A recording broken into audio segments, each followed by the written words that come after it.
एक बार फिर आपको बता दें कि बांग्लादेश एयरफोर्स का एयरक्राफ्ट क्रैश हुआ है। थोड़ी देर पहले ये तस्वीरें हम आपको दिखा चुके हैं कि कैसे क्रैश हुआ। और एक और इंपॉर्टेंट बात ये, बांग्लादेश एयरफोर्स का F-7 एयरक्राफ्ट बताया जा रहा है ट्रेनर एयरक्राफ्ट था जो अपनी सॉर्टी के 17 मिनट के बाद क्रैश हो गया। और ये क्रैश एक लगातार एक बिल्डिंग पर हुआ, एक स्कूल या कॉलेज का कंपाउंड बताया जा रहा है। बांग्लादेश के ढाका में उत्तरा इलाका बताया जा रहा है जो डेंसली पॉपुलेटेड एरिया है, जहां पर यह विमान गिरा है। आग पर काबू पाने का काम लगातार जारी है। और अभिनव हमारे साथ जुड़े। अभिनव, अभी जिस तरीके से हम तस्वीरें, अनुपम जिस तरीके से तस्वीरें हम आपको दिखा रहे थे, हम अपने दर्शकों को दिखा रहे हैं, अभी और क्या जानकारी मिल पाई है इस क्रैश को लेकर?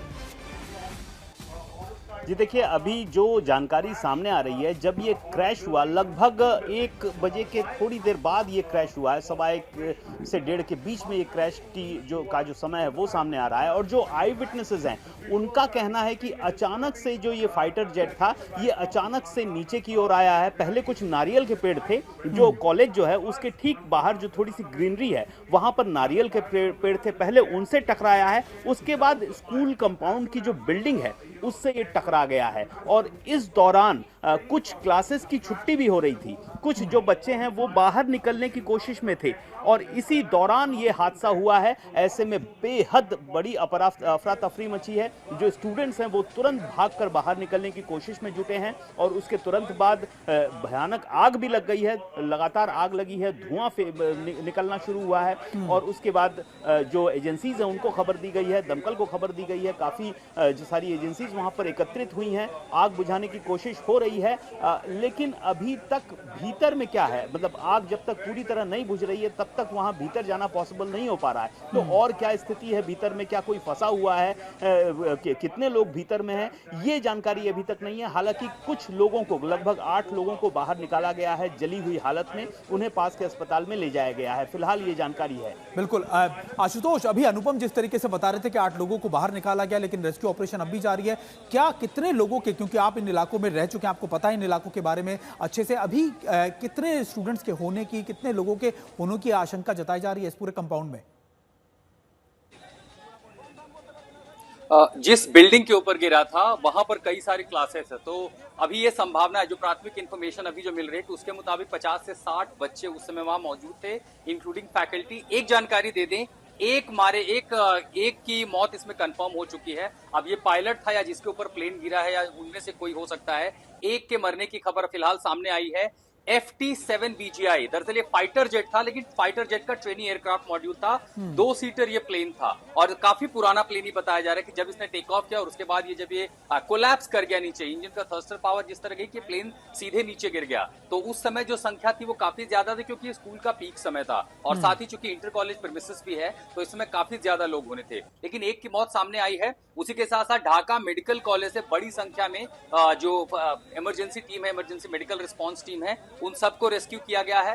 बांग्लादेश आर्मी की यूनिट, स्पेशल मेडिकल यूनिट भी वहां पर पहुंच गई है और उसके साथ साथ जो लोकल पुलिस है, उसके साथ साथ जो सिविल डिफेंस वॉलंटियर्स है, इनकी एक बड़ी संख्या इस समय वहां पर रश की जा रही है। बड़े पैमाने पर रेस्क्यू ऑप्स किया जा रहा है। जो इवैक्यूएशंस हैं, क्योंकि जो लोग थे पहले काफी निकल चुके हैं, अब दरअसल कोशिश है कि एक बार आग पर पूरी तरह से काबू पा लिया जाए, उसके बाद जो लोग अंदर है तब ये खोजा जा सके कि अंदर कितने शव उन्हें मिल सकते हैं, क्योंकि किसी के बचने की संभावना लगभग ना के बराबर होगी, खासकर उस इंपैक्ट एरिया में जहां पर प्लेन गिरा है, यानी तकरीबन 50 से 100 स्क्वायर फीट का जो इलाका होगा। बिल्कुल आशुतोष, क्योंकि मैं लगातार हम चर्चा कर रहे हैं कि आखिरकार क्या हुआ होगा 17 मिनट की सॉटी में, लेकिन इससे पहले हम ये भी अपने दर्शकों को एक बार फिर से 3 तस्वीरें हम आपको दिखा रहे हैं। ढाका में F-7 एयरक्राफ्ट यानी जो एयरफोर्स का विमान था उसके गिरने के बाद किस तरह बड़ा हादसा हुआ है, उसकी 3 बड़ी तस्वीरें लगातार हम अपने दर्शकों को दिखा दें। और फिर से एक बार फिर ये खबर बता दें कि करीबन 1 बजे बांग्लादेश की एयरफोर्स का एक विमान ढाका के उत्तरा इलाके में कंपाउंड पर जा गिरा। कंपाउंड दरअसल स्कूल कॉलेज का बताया जा रहा है कि उस समय वहां पर क्लासेस चल रही थी। और ये 3 तस्वीरें हम आपको दिखा रहे हैं कि उस समय जो ढाका में F-7 के एयरक्राफ्ट गिरने के बाद क्या मंजर रहा। दूसरी तस्वीर हम आपको दिखा रहे हैं कि पूरा जो विमान था जलकर खाक हो गया। उस पर आग पर काबू पाने के लिए वहां पर जो रेस्क्यू टीम्स हैं, जो फायर ब्रिगेड्स की टीम्स हैं, वो लगातार मौजूद हैं। स्कूल के ऊपर गिर जाने के बाद वहां पर अफरा तफरी का कैसे माहौल है, तीसरी तस्वीर भी दिखा रहे हैं अपने दर्शकों को। और ये बता रहे हैं कि वहां पर ना सिर्फ स्टूडेंट की मौजूदगी बहुत ज्यादा थी, उनके अभिभावक भी बाहर गेट के पार खड़े थे। देखिए कुछ तस्वीरों में आपको नजर आएगा कि कैसे जो वहां के जो सुरक्षा कर्मी है वो बच्चों को गोद में ले जाते हुए रेस्क्यू ऑपरेशन के लिए या फिर उनको मेडिकल के लिए ले जाते हुए। और ये अफरा तफरी का माहौल तब हुआ जब 17 मिनट की सॉटी के बाद एक विमान F-7 जो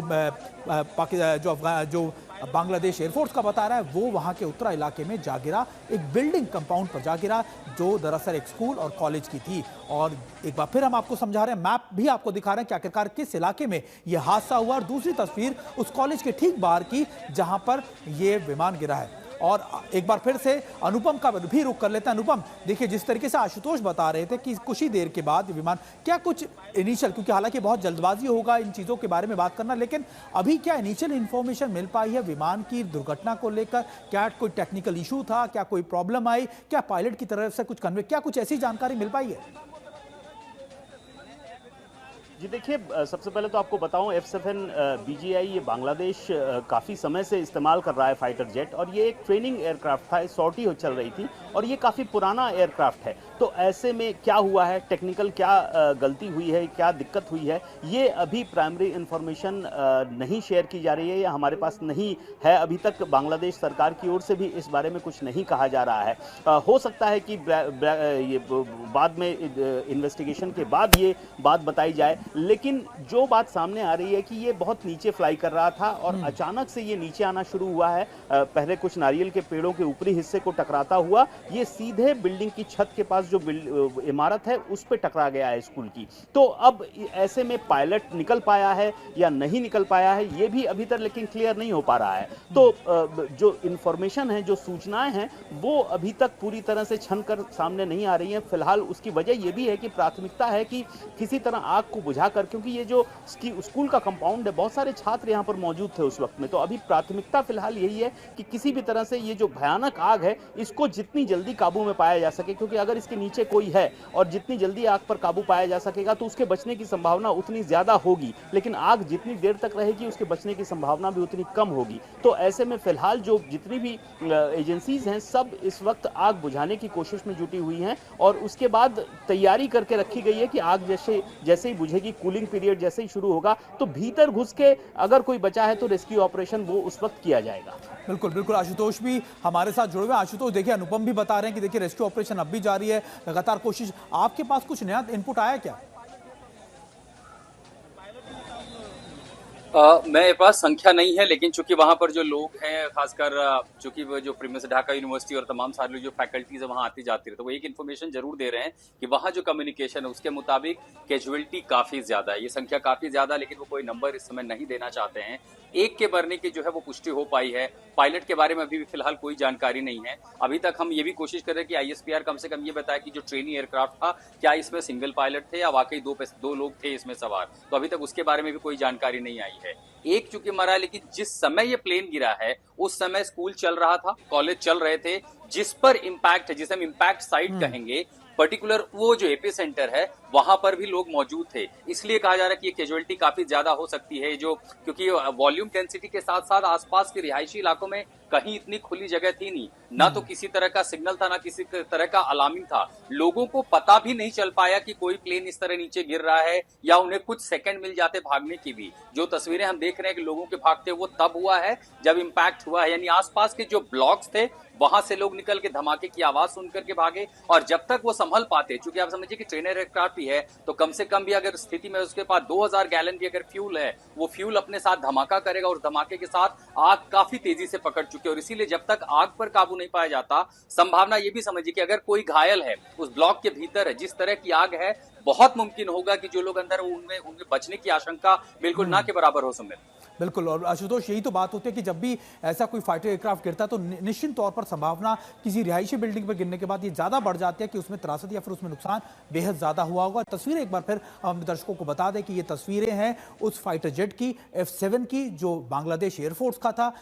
1 बजे करीब इसने उड़ान भरी और कुछ ही देर के बाद ये दुर्घटनाग्रस्त हो गया। दरअसल ये जिस बिल्डिंग पर जाकर गिरा वो एक स्कूल की थी, कॉलेज के कंपाउंड था, और उसी पर ये बिल्डिंग पर जाकर गिरा। उसको राहत बचाव कार्य अब भी जारी है, हालांकि कोशिश की जा रही है सबसे पहले कि आग पर काबू पाया जा सके। तस्वीरें हम आपको दिखा रहे हैं कि उस पूरे विमान पर आग पर काबू पाने की कोशिश की जा रही है, वहां रेस्क्यू टीम्स की मदद से, फायर ब्रिगेड की टीम से।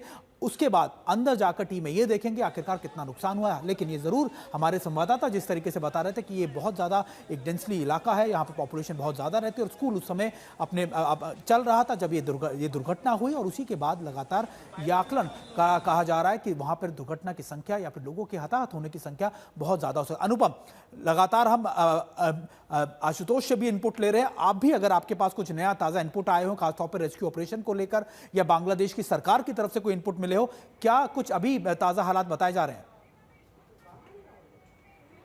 जी देखिए, अभी अभी जो सूचना मिल रही है कि आग पर थोड़ा बहुत काबू पा लिया गया है, आग बुझने के कगार पर है, तो उम्मीद है कि थोड़ी देर में हो सकता है पता लगे भीतर में और कितनी कैजुअलिटीज़ हैं, क्या हुआ है।